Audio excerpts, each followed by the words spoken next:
Good morning, everybody. Welcome back to Mastermind Monday with Brown's Pressure Washing here in Nashville, Tennessee. We appreciate all of you being here and coming back. Thank you so much for that. Looking forward to today's conversation. If you're here and you're not subscribed yet, please make sure to hit the subscribe button. Please make sure to drop questions in the chat. This journey that we're on right here with Mastermind Mondays is specifically for the viewer. So not that we necessarily have it all figured out, but we're trying to help other people have it figured out too. So please drop any questions that you have inside of the chat box.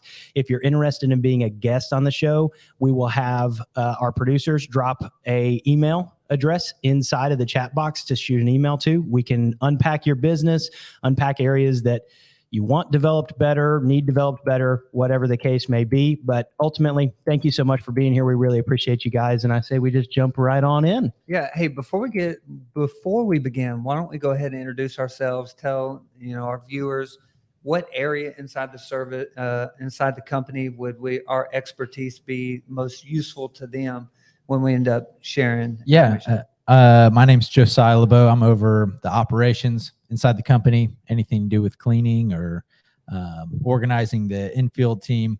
That is my expertise. Yep. And we are a baby company. We're growing. We've only been here for 6.5 years. And you're responsible for about $300,000 worth of work this month. Yes, And so that takes a lot of work. it does. So, and so there's a lot of value that you can offer someone that's trying to grow and scale their business because, we're learning it as we go as well. Mhm. I'm Joshua Brown. I'm founder of Brown's Pressure Washing 6.5 years ago. I probably would be best utilized to discuss like mindset, startup, leadership development, culture, those type of conversations would be best for me inside of this conversation. And last but not least, I'm Brady Ridings. I'm overall sales as it relates to the company, a little bit of office side. So any questions as it relates to sales and getting more revenue? I mean, I think all three of us could do a fine job at answering those questions, but that is my unique area. So. Yep. And basically we have invited, that if you're in this chat, we'd love to unpack any question that you might have. And so if you've got anything for us to discuss, we invite you to interrupt us. And so we've got a topic of discussion that we're hitting today, but we are doing this for you. At the end of the day, we want to offer value of what we know to help you go further faster. And so anything that you might be struggling with, you can put it in the chat. If you're watching this at a different time, feel free to put it down. We do go back and answer the questions and so forth from there. So let's go ahead and get started. Yeah. So I guess while we're waiting for people to comment, I do have a question, Josh, for you, because we do get this question a lot. And the question is, what led you to starting a pressure washing business? Like, why pressure washing? Is kind of like no one really thinks about it until they think about it, Yeah, the core of it was I wanted to provide for my family. And so there comes a stage or an age, and for me it was probably later than earlier. I was actually probably like 38 when I decided that I wanted to kind of control the future versus feeling like the future is happening to me. And I wanted to take control over it. And so frustration and the desire to provide for my family was at the central root of it. And so if you're watching or listening to what we're sharing about, there comes this tension of like being controlled and being told what we have to do, and then taking it in your own hands to say, I want to control my own future. I want to be able to write the rules versus the rules being written for me. So I think control, frustration, how to provide for my family, we're all inside of that conversation. Interesting. I actually have like a little spinoff to that question. Okay. Did you foresee it? So you say we're 6.5 years in. We're actually 2 months from 7. So it's a little over 6.5. We're about to be 7 years old. Did you foresee it actually going this way? Because we do think we are still a baby business. We're still growing. But did you foresee it when you started actually being where we are? Because last month, around 300,000, year to date right now, almost 1 million. I think that's kind of crazy. Yeah, I didn't desire it. You hear books and you hear leaders talk about, hey, if you don't plan it, it'll never happen. Like if you work out every day without a goal in the future, guess what? You're going to get jacked. You're going to get strong. You're going to get swole. You're going to get. So for me, it was just doing the right thing each day as it came along. And so I never planned on really it being where it is today. And so for me, Josiah and I on year 1 was riding around on a bicycle talking about what the future might. Two different bicycles.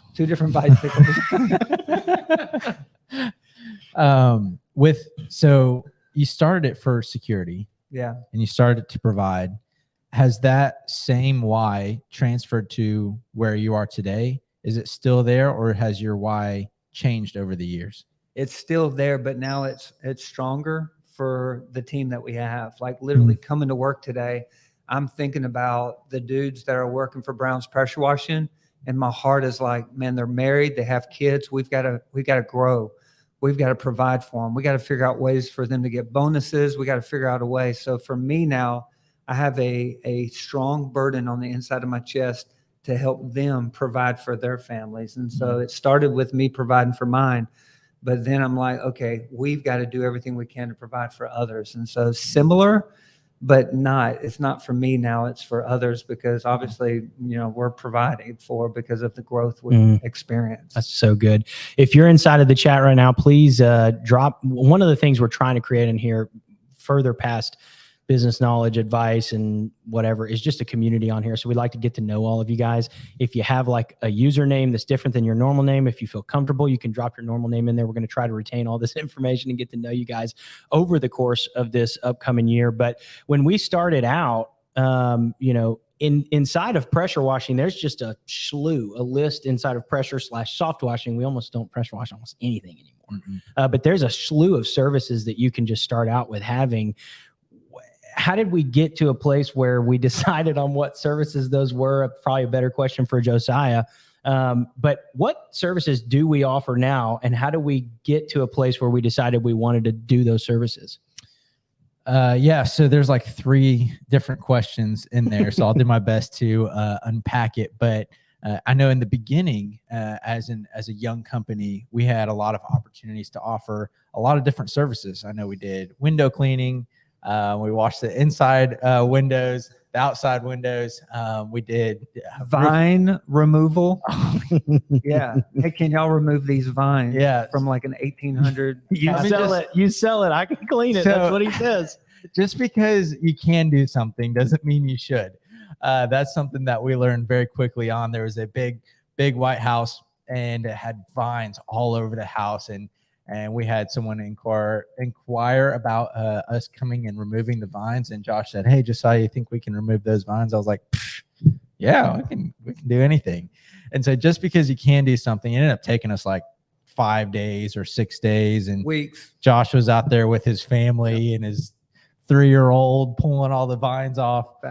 And so I made a lot of money on that job. The company lost a lot of money, but anyways, the list of services that we have right now are really related around just the actual cleaning of the home. So the roof, the gutters, the house wash, the driveway, everything on a property on the residential side. But we are transferring into a lot of commercial as well, and we do that. Yeah, and we'll jump back into that here in a little bit. Reggie Bryce is here, which just also sounds like a rad name. I don't know if that's just because Reggie, he says, "Love this, guys. Josh, saw you on Jason's live last week. Love your story." Yeah. That's pretty cool, man. Yeah. So thanks for being a part of that. Thanks for being a part of this and having that kind of transfer over. We appreciate you. Now, for people that are listening that don't know the story, let me give like a 3-minute recap. Yeah, maybe 2 minutes. Okay. So Reggie, thank you for being here. We value you. If there's anything that we can do for you, please drop it in the chat. Yeah. Anything that you're struggling with, anything that you're saying, hey, this is one problem that I'm facing, we're here to help. So thank you for sharing that. Just a quick snapshot. Mom adopted into a family. Family wasn't great in Nashville, Tennessee. Got pregnant with me when she was 15. Dad offered to pay for my abortion, not being in my life. We grew up homeless on the streets of Nashville. My mom lived with different dudes. We lived in soup kitchens, church fellowship halls, projects, drugs, all the things that you would see, pornography, all the things that you would imagine growing up on the streets in the hood is kind of where the backdrop is. By the time I'm 17, I'm a drug dealer, pothead, high school dropout in Winston-Salem, North Carolina. And at 19, get in a massive car wreck where I felt like God started saying, "Joshua, you're wasting your life." Showed up at the last night of a revival service and heard God not tell me that you're a loser going to hell. He just whispered inside my chest, had my girlfriend with me, and he said, "Joshua, I love you." And when you feel like you're loved by somebody, when you haven't felt loved by somebody, everything changed. And so I responded through faith and repentance, went back to school, GED, pastoral ministries degree, Christian counseling. And that was 27 years ago. Now I have 6 kids, married for 25 years next week. And my kids are 21, 19, 17, 15, 6, and 1. And so wow. Open this up 6.5 years. I say 6.5 because 2017 is when I got real with it. Although coming back from church camp, I started playing with it. Right. And so I still wasn't even sure if pressure washing was something I was going to do. I just wanted to see whether or not could I provide for my family because sometimes just because you have an idea doesn't mean it's a good idea. And I didn't know how good of an idea it was, but once you end up making some money, you're like, okay, I think this might work. And then 2017, we do $225,000 while I'm working at a church. Crazy. And it's like, okay, I think this will work. Yeah. Yeah, I think we all can relate to thinking we have good ideas and them not working. Reggie, again, thank you for being here. I think we'd all like to know, where are you from? So where are you like stationed at? Have you got a company? Are you just hanging out because of the podcast? So let us know ultimately like where you're from, because we want to get to know all of y'all's stories as well. I do have a quick exercise. If you are trying to figure out if something's a good idea to offer inside of your business or not, do a quick profitability audit on it. And so what you can do is you name all the services that you're doing currently and do your due diligence to go in and really actually find how profitable the service is.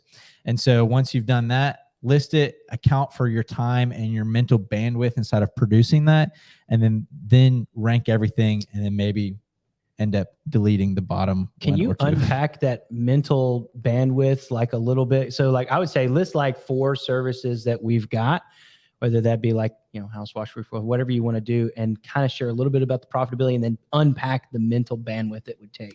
Yeah. So a simple example is like, let's just say a roof wash. We use a lot of solution on the roof. It's costly inside of the actual Good materials. word, solution. Yeah, we use a lot of material inside of that, or more than other services.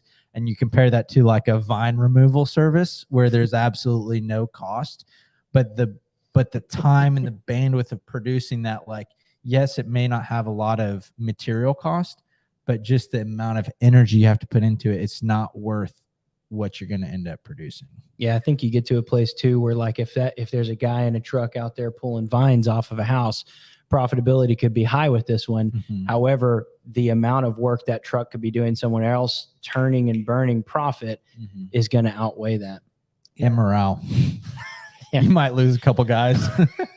Yeah. And I remember going to a job that I was bidding out, and it was a 3-story apartment complex that wanted all the leaves removed. There weren't going to be a lot of leaves, but it meant I had to put like a 40-foot ladder in the air, and I didn't feel comfortable with it. And I kind of decided at that moment, I don't want to sell anything that I'm not willing to do myself. And so another good question is like, from your bandwidth, if you're not willing to do it, take the risk, you may not want to throw your team on there. But That's so good. But you said profitability. What was the term? The profitability audit. Yeah. Can you break down? Do you know the numbers of like a house wash, or can you kind of help me understand what a profitability audit looks like? Yeah. I mean, it's going to be different for everyone. It's going to be different if you're the guy doing it, if it's an owner operator.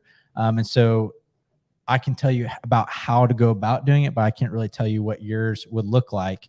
You'll want to obviously calculate your time. You're going to want to calculate how much money it costs you to get that customer to call you. So cost of acquisition, your materials inside of that. So how much soap are you using, gas? And then if you want to go into the nitty gritty, you can bring in like your insurance and stuff like that and really get a good price. And that will end up revealing how profitable you are.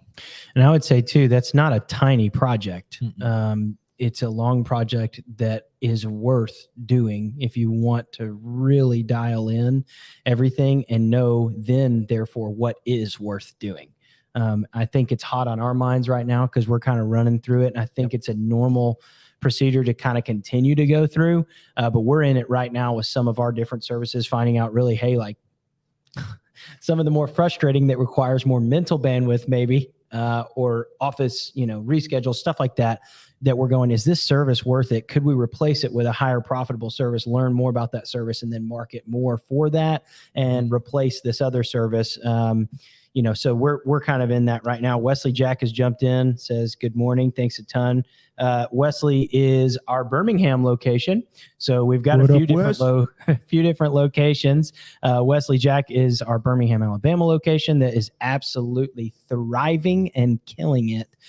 So glad that he's here as well. Reggie Bryce says he is from Raleigh, North Carolina. Yes, he is in business. It is growing and doing well.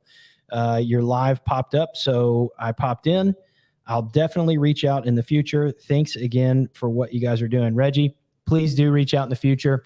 If you'd like to be a guest on the show, we can actually directly, unpack some more things that are specific to you. Yeah, that'd be cool. And I lived, Reggie, if you're still there, I lived in Garner, North Carolina, which is really close to Raleigh, right on the edge. Worked at Raleigh First Church of the Nazarene off Highway 70 for about 7 years. And so got some roots there. Yeah, actually, I missed a question from Wesley. I see that now. He says, I know you all do a lot of reading on an ideal lifestyle. I was curious, what are y'all's ideal daily lifestyles as a business owner / management? Wesley was a homeschool student. And so, the way. What are your alls? I mean, I think he's actually probably correct, and I just don't know how to read well. Yeah. So he says, what are y'all's lifestyles as a business owner / management? I mean, I can share mine. Yeah. What's your? I think so. Everybody talks about like work-life balance, and that's such a weird concept because I think it comes in bigger seasons instead of like a 24-hour span. So for me, it's like a 3-month season. But a perfect day would look like wake up, work out, show up, send off with the team, and then work on improving the guys' lives and helping provide for them throughout the day. And then it's almost my season looks very much so like a 9 to 5 right now because I'm working so heavily inside the business and trying to set it up and mature the business. It is taking a lot of effort and energy. Yeah, I would say that Josiah and I are both in a very similar position where things are transitioning a little bit for us. And I would say mine looks very similar to his. Wake up in the morning, except for I'd put 2 caveats on it. When work starts, I want to try to work on like 1 to 3 big time projects that will. So when he says like working in the business and doing things that will improve the guys' lives, what are 1 to 3, depending upon how many days in the week that you've got, 1 to 3 projects you can work on that will directly affect that goal. We're both kind of in that season right now. So I'd say that that's something that we do. And even if you're working more in the business than on the business, you can still schedule yourself time to do that. So like Wesley, for example, for yourself, you could take 2 hours to dedicate to thinking about what is more of a 10X move on, what you're doing inside of Birmingham. He also said he wasn't homeschooled. Oh, and then the last caveat I was going to say was one of my goals too is to try to, when I'm done working, actually be that. And I've been failing pretty miserably in time management here recently because it feels like everything is urgent and that a lot is riding on what, specifically me and Josiah are like trying to do in the business. And so putting in the best efforts I could to be done around 2 or 3. And when I'm home, I'm investing the same energy to making the same impact on my family as I would everybody else's family that's inside the business. I did miss a very important part in between the workout and work. It is very important to spend time with God. If you are not constantly filling yourself with the fruit of the Holy Spirit and just getting into the Word, you have nothing left to pour out. And so constantly filling yourself is going to be extremely important as well if you want to have effective leadership and be able to pour into the team and really love them. So Wesley, if you're still there, ideal for me is 6 o'clock, give Judah or Jireh a bath and then start doing an evening routine of getting them laid down, and then hopefully read a book, pray, lay them down, and then hopefully by 8 o'clock I'm able to go to bed. And then at 3:30 a.m. I like to wake up, have 32 ounces of water with some vitamins while my coffee's brewing. Once the coffee's done, I go to the back porch, I get on my hands and knees, I spend time in silence, solitude, and gratitude. And that also includes a devotion sometimes, and sometimes it's just prayer, just depending on the day. And then it's moving forward with like either a workout. And while I'm working out, I'm also learning, listening to books, audible podcasts, or something that I'm trying to feed myself in the areas of faith, family, fitness, and finances. And so those are the things that I download inside of my head and then be back by 6:30. I said 6:30. By 6:30. Same difference. And then try to serve, and then just try to serve my wife until I have to leave at 8 o'clock. And then from 8 to 4 o'clock, it's what does the best use of my time look like? And so I'm still doing today what I've been doing over the last 5 or 6 years. It's just bigger today. And so in the past, it might be trying to sell or trying to build property managers. Now it's, how do I build relationships with these other who's that are inside of different worlds and so forth like that, so we can end up being one company in multiple locations and have as many Brown's pressure washings all over the globe. I really want us to be the largest group of, I call them pressure washing pastors. I know this is getting into a long conversation, but in the world is the ultimate goal. Yeah. So your daily behaviors are going to reflect your ultimate vision, which I think first, inside of what you want your ideal day or work week to look like, you need to decide, hey, where am I actually going first, so that those decisions that you make during the day will cast a vote for that person in the future. Mm-hmm. And one thing I would put on that is a spin-off is like a lot of times the 1 to 3 projects, it may not be literally things you get done. It's like chunks and bits and pieces that you get done over the week. So if there's something that you're working on, good book that I'm just delved right into right now is 10X is Easier Than 2X by Dan Sullivan. So Wesley, if you're in here, I would say for sure jump into that. I think that's a great book for this conversation, putting into perspective that the daily behaviors of the decisions you're making, that as the company grows and scales, like he was mentioning at this point, day-to-day Nashville stuff he's slightly involved in, but he's really looking at the one company, multiple locations. So the behaviors are the same, but the decisions are different. Mm-hmm. So the application is different. Did you ever list off the different services that you can offer inside of pressure washing and soft washing? No, I didn't. Yeah, hit it. I can. I feel like shifting gears is a little bit difficult for me like that. But yeah, if you guys want to know all the list of services, I can spin them off to you. We want to be the Chick-fil-A of pressure washing, so we've decided not to do window cleaning and all this stuff for now. But roof washing, gutter cleaning, house wash, driveway cleaning, and woodwork. And then there's like some other things like grease cleanups and oil stuff. Yeah, I'd say those all have like little spin-offs too inside of it, but that's the meat and taters. What about graffiti removal?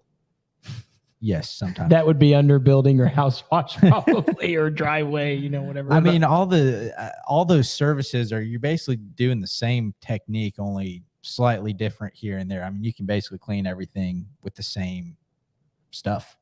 Yeah. Which makes it easier for the team, makes it easier for, different variables. You're not causing confusion in your team, but you're creating some traction. Okay. Yeah, for sure.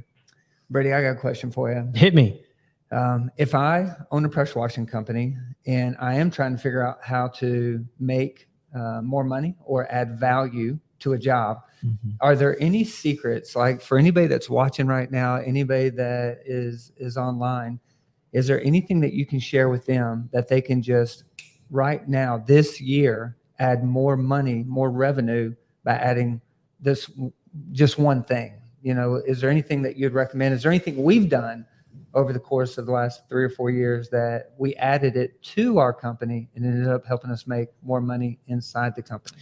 It's funny that you mentioned that, Josh. I've actually got something right here. So this is called a gutter stick. So his question is like, really, are there any easy add-ons that are super efficient time-wise, low cost-wise, and offer a benefit that's worth being upsold on? The answer is yes. This is probably one of the best that we've found. Gutter cleaning is one of those that's similar to the vine cleaning or ivy cleaning or whatever, where it's like, hey, totally profitable. You're not really using any soap. You're using the customer's water. The only thing you're doing is paying the guys to do it. And so typically something like that's going to take a little bit longer. Now, we've streamlined our process through operations and gotten it down to where it's effective and efficient. But adding in something like this, I'm going to explain what this is. This is pretty much a replacement, affordable replacement for gutter screens or leaf guards or something of that nature. The sale on it really is, hey, basically this thing goes down in the trough of the gutter. Let's say the downspout's coming down right here, it goes down like here. There's a cover that the guys cut to size because some of the downspouts are cut a little bit differently. And so this thing goes right down the trough of the gutter. It's not a cure-all. It's not going to obviously keep debris out of the gutter, but what it will do is it will filter the water out, because the most important part is keeping the downspout unclogged. So there can be debris all up in the gutter, and it doesn't matter as long as that downspout is able to have gravity pull the water out, and that's what this thing does. This is not, like I said, it's not a cure-all. Debris will still get in the gutter trough. This is probably one of the best solutions for getting back on site too, because it works best with routine cleaning. And people are going, well, why in the world do I need it then if I can just keep cleaning them? Because gutters get full a lot more regularly than you actually think that they do. And so they need much more regular, typically routine cleaning than most other services do. And this puts it to where water will not just sit in that trough where a horse could literally drink out of it like a trough, pulling weight on the gutter, pulling the gutter off the home, therefore damaging the gutter more just in general, and also damaging the pitch where the gutter naturally falls for the water to fall out. You would not normally go into this much information with a customer, but I'm telling you guys, that's how we landed on this. Gutter screens are expensive. They are semi-effective in keeping most of the debris out of the gutter trough. However, stuff still gets down in there. The gutters can still get clogged, and then it creates a serious problem or issue getting the gutters cleaned out when they have screens on it. So it's a little romanticized that if you put gutter screens on your house, that this stuff will just kind of roll off with the water. Most of the time, people have that mesh gutter screen that I'm talking about. I'm not talking about leaf guard, although those have their own problems too. But the gutter screen makes it to where the debris that would normally be in the gutter, and this is kind of a nice little sell for people, that would normally be in the gutter out of the street view is now just sitting on top of the gutter for everyone to see and creating the same problems anyways. So this thing right here, you can buy it on Amazon. It is $25. There's a gentleman named Steve. He created this. He was a house painter. Super cool story, kind of a Shark Tank story. Dude's crushing it now. And I told him when we first found these, I said, I want to be your top dealer. And right now we are like number one or number two or number one. So we've had a great relationship with Steve at Gutter Sticks, and you can buy them for $25 on Amazon. If you want to purchase them in bulk, obviously you get a lot better deal. So the profit is built into the application. Here's the best part. I'm sorry, I'm nerding out a little bit. While guys are doing the gutter debris removal, this can sometimes and most times add in between $150 to $300 to a house. The average home has 8 downspouts on it. It starts out at $30 a downspout. It goes up incrementally per level by $5. So if you've got eight downspouts on a home that's 3 stories, I mean, you're really bankrolling that, and you're adding almost a whole nother gutter debris removal for the time of one. Mm-hmm. So it's a beautiful, effective for the customer. They are going to see good results from this. It really helps when they've got underground systems as to keeping stuff out of those underground systems. Yeah. Hey, because you're on a roll, let me, you're going to have to stop me. Let me integrate this. Yeah. This is a no-brainer for a homeowner who has what? And you just said it, but I really want our pressure washing friends to understand that you're actually doing the customer a favor when they have what? An underground system. Why are you doing them a favor? Because I don't know why and how this ever really began. Another thing that is romanticized, just like the debris rolling off the gutter, is that stuff will just degrade in that system. It does happen, but it is over a very long period of time. So you want to talk about an immediate backup. An underground system is that. This keeps stuff out of that downspout from going down there, which is normally where you would want it to go if the chute just came right out in the grass. So this is a genius move, such an easy upsell, because it actually just adds value to the client that you're in front of. So 100%, this is probably one of the best little upsell tools we've ever had. It totally replaces the need for doing gutter screens, in my opinion. So any type of gutters that go underground, this is a no-brainer, because if they end up getting clogged underground, what do they have to do in order to get their underground gutters cleaned out, or whatever that black stuff is called. If there are any gutter company people watching this, apologies. I guess you have to pull that crap. I don't really know the answer to the question, to be honest with you. I would assume that you'd have to pull that corrugated pipe all the way up and get all that stuff removed. Most people just allow the water to back up and just kind of deal with it. Yeah, they end up reverting the whole system to just coming out at the bottom of the downspout. So they just forget about it. Take the corrugated pipe off, let that thing shoot out of there. Mhm. Yeah, I think that would be a solution as a homeowner, but I'm not a gutter company owner. Yeah. And so I'm assuming the reason they got the underground system is because they didn't want the water hitting where it was. Mhm. So in order for something to work properly, get you the gutter stack. Yeah, so like two things about this. One, it's a super simple upsell for the underground systems, but it adds a ton of value regardless of whether or not it's underground because it keeps the weight off those gutters. Yep. Okay. Anything in the chat? Nope, not You guys right now. got any Everybody's questions? pretty much just chilling. Now, you had a question for Josh. We went over that. Yep. We went over services and we went over ways to add value. I feel like we just dominate. Now, Josh, you did mention pressure washing pastors briefly. Do you want to expand a little bit more about that and kind of like what we're looking to do in the future? Yeah. And so thank you for asking that, Josiah. That was not prep, but it's a good conversation. Our goal is to oversee the way we go about interacting inside the home service industry. And so in my mind, there's too many companies not doing a great job serving their community and serving their team. And so we want to help make our communities and our culture better by inviting former pastors or kingdom-minded believers that might be interested in opening up a ministry inside the marketplace. And so there's a kind of two different avatars that we're trying to look for. We're trying to find folks who have started their own business. They have the right character and culture, but they might need a brand, a blueprint, and coaching to help them blow up. And so if you have already started a pressure washing company, but might be interested in becoming a Browns inside of your city, our goal is to absolutely dominate, to be honest, wherever we're at. We want to be the company that is leading best, that's loving best, that's communicating, that's serving, and growing up other people inside of your company. And so if you're wanting to stay a solo truck, you would not be a good fit for us. If your goal is to grow yourself out of the truck and into a different position, a win for us is creating jobs inside of your company. And so we're not going to be owning the company. It's more of an owner operated type opportunity. Mm-hmm. And we can only offer it, per, different city or how many people are inside of a certain geographical location. And so if you're interested in learning more about it, you can go to pressurewashingpastor.com and actually schedule an appointment with me.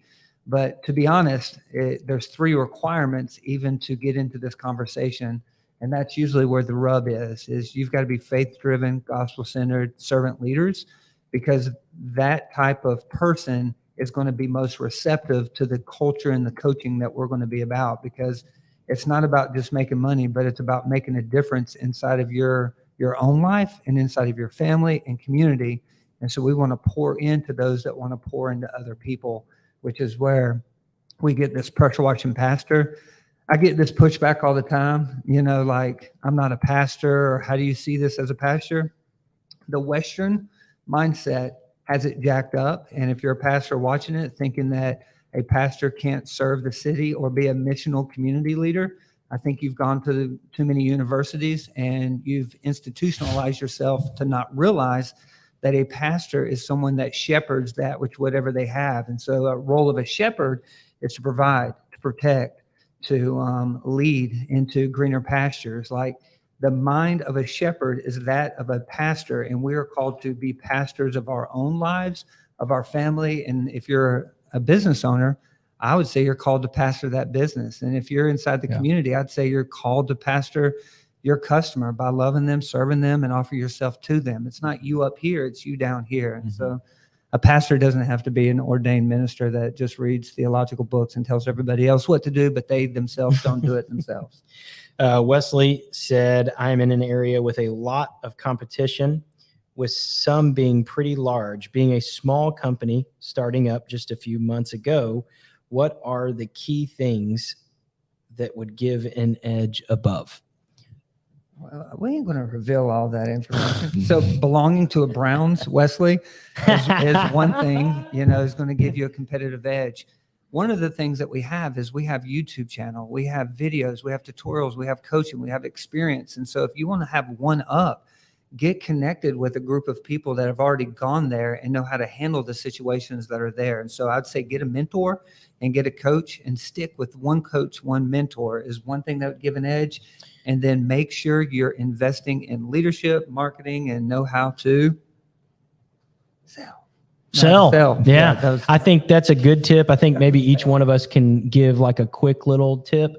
Again, he just totally displayed who he is as a person and why vision casting culture is his Area. being. Yeah. I think if I was going to give an applicable thing to walk away with, applicable. It is applicable. Don't misunderstand what I'm saying. But if there's something that you're saying, how can I, like today, where if I walked out and wanted to beat a competitor, communication, man. For me, communicating with the customer is the icebreaker. It does all the selling before you ever arrive. Just keep customers updated. People want to know when you're coming to their property, whether or not they're going to be there or not. Yeah. Let me give some applicable. I can't That pronounce was it. applicable too. Hey, quit being a loser. Quit smoking weed. Get your life straight. No, Wesley doesn't smoke weed, but Hey, but if you're out there and practical. you do, Hey, if you want to grow, you got to grow yourself. So give up the Yeah. things that are sucking on yourself, so you can end That's up good. feeding yourself Yeah. things that are going to grow yourself. And so quit Yeah. being a loser. I used to be one. I'm trying not to be one by the grace of God. Look at your life, take inventory, and what are you doing that's absolutely killing your life? Get rid of it and start giving yourself things that are going to give you life. it's good. That's what I would say. Is that a mic drop? Hit me with this camera right here, Caleb. Hit me with this camera, because I want to just reiterate what he just said. He said, don't be dumb. Yeah, don't be a loser. Life is I short. think that's good. Yeah, I think that's really good and applicable for a lot of people. And like, whether or not the vice is weed or drugs or whatever, what are you doing today to just be better than you were yesterday? Like, how can you just be better, man? Yeah. Like, I love that, because that will affect all the other areas too. And a lot of times bettering yourself just creates better creativity. Like, you'll come up with something like that, or communication with customers or whatever, that will solve that problem because you're not filling your mind with doo-doo water. Yeah, and you're not going to attract great people by being a loser. And so if you Ooh, want to that's good. grow a business, start by growing yourself and giving up things that are sucking on yourself. If you want to grow a business, you have to give up things that are preventing you from growing a business. And it might be things that are sucking on your life. I could be, go ahead, Josiah. No, I was I'm just going to talking a say lot. one of those things might have to be the fear of the competition. And I think it might be a good idea Ooh, that's good. to reach out to the competition, build a relationship with them, and start hanging around them too. I mean, like, Hanging around. then yeah, just hanging around.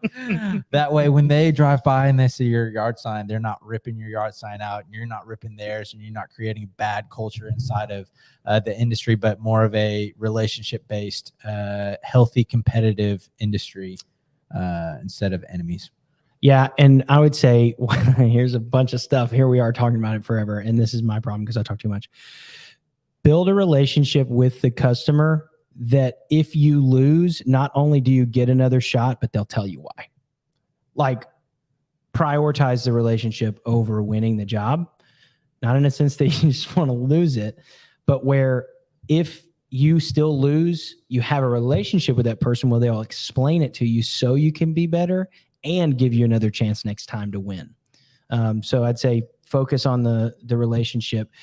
Jumping into the great people attract other great people. I think it's Aptive that is the fastest growing pest control company.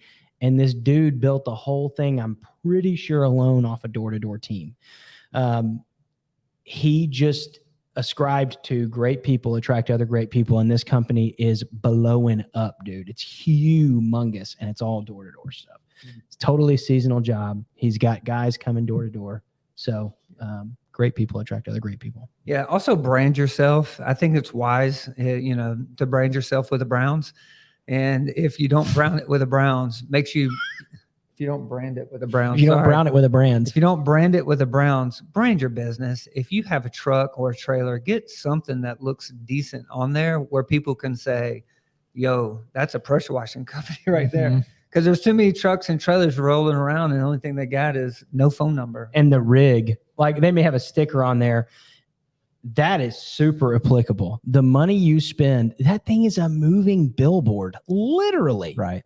I think someone told me one day he sells barbecue sauce. He's a loose friend of mine, and he wrapped his car with his barbecue sauce stuff. And he said 80,000 people a day, if he drives this car, will see this barbecue sauce minivan. Dude's selling some sauce too. He's got the sauce. He's got the thought. Yeah, so better than Google ads and Facebook ads, go ahead and just spend some money, get some branding, and then wrap your vehicle. I think that would be a applicable way of growing your business. Yeah. Chris Harshbarger. Man, I hope I said that right. I just went all in on that. Thanks for jumping in. He said, this is gold. Thank you for saying that. We do put a lot of time and energy into these thoughts and prepping for this stuff, and we love doing it. And there's a lot of stuff to come in the future. So if you're new here, Chris, I think this is the first time we've seen you. Please be sure to hit subscribe, hit the notification bell so you can know that when we go live and when we drop another video. Chris is actually a buddy of mine, and he is prayerfully considering being a Browns pressure washing. So Chris is the smartest guy in the chat right now. Well, next to Wesley, maybe. Well, interesting fact. The first time I met Chris, I said, you look just like my Birmingham pressure washing pastor. And then he said, the dude must be a good looking guy. And I said, Wesley would have said that. I said, Wesley would have said that. So anyway, That's awesome. They're together today. This is how appropriate. Wesley, you and Chris should meet. Just go look in a mirror. Anyways, so thank you guys so much for being here today. We appreciate you guys. Make sure to put it in your calendar, 9 a.m. next Monday. We'll be back, and we appreciate all of you. Thanks so much. Peace.